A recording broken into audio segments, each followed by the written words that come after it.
Namo tasse bhagavato arahato samma sambuddhasse. Namo tasse bhagavato arahato samma sambuddhasse. Namo tasse bhagavato arahato samma sambuddhasse. We are continuing our discussion on the Ratana Sutta, the discourse on the jewels. And we will be speaking today on the sixth jewel of the Sangha and the second jewel of the Buddha. Let us begin by reciting these two jewels. Kinchapi so kammam karoti papakam kayena vacha udaceta ababbo so tassa patichadaya abappata ditta padassa gutta idampi sange ratanang panitang etena satchena suvatti hotu vanappa gumbe yata pussitagge gimmane mase patamasmim gimhe tatupamam dhamma varang adesai nibbane gaming paramang hitaya idampi buddhe ratanang panitang etena satchena suvatti hotu. So the sixth jewel of the Sangha speaks once more on the stream enters, the sovans.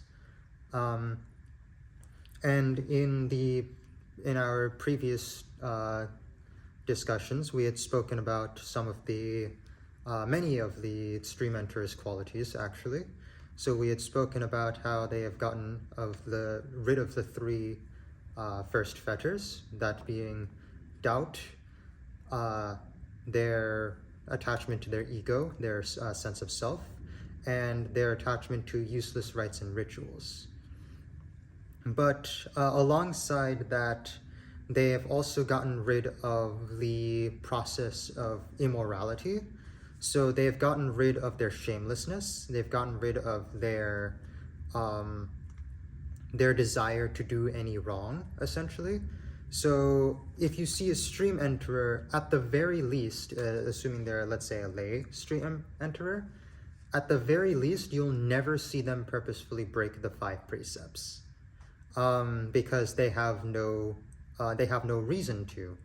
They have, in attaining that first level in enlightenment and in getting rid of their attachment to their own sense of ego, then even though they can still feel things such as greed and hatred, they're not immune from that yet. They are very unmotivated to actually do anything wrong. We had spoken on how they are fully incapable of doing the 6 fully evil karmas, or how we're normally familiar with them, the 5 heinous crimes is how they're described. But if they do commit some sort of lesser action, right, then they will feel a great sense of shame in doing so. So if they do so, one, they'll never do so maliciously or on purpose, but instead they would do so simply out of mindlessness, right? They are not fully mindful at the moment, so they might break some sort of rule, whether that be like a legal law or even just like some rule in, let's say, if they are a monk in the Vinaya. If they do so, they will never hide it. They are fully incapable of hiding it, and it is impossible for them to hide it. The jewel here describes how it is impossible for such an act to be hidden by one who has seen the path, that being, of course, the stream enterer. And of course, it describes the 3 ways in which an action can be done: by body, speech, or mind. And any evil that is done, he will always feel that sense of shame. They will never hide it, and they cannot hide it. So in the context of, let's say, monkhood, right? If they are a monk, if they commit some sort of wrongdoing, they'll always confess it. It'll always be confessed, whether during the Patimokkha recital or even just to another monk. They'll always confess their wrongdoings.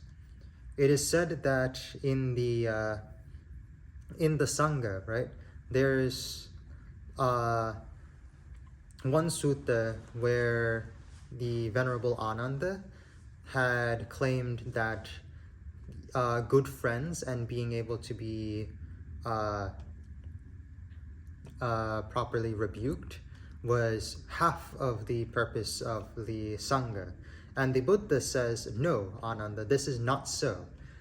In fact, having good friends and being able to be taught by them and be rebuked by them, and essentially be able to be corrected, that is the full purpose of the Sangha, and that is like the full goal in maintaining the Vinaya.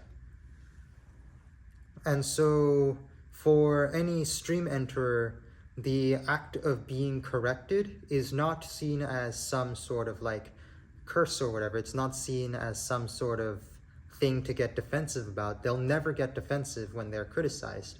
Instead, they'll see it as a blessing. They'll always see it as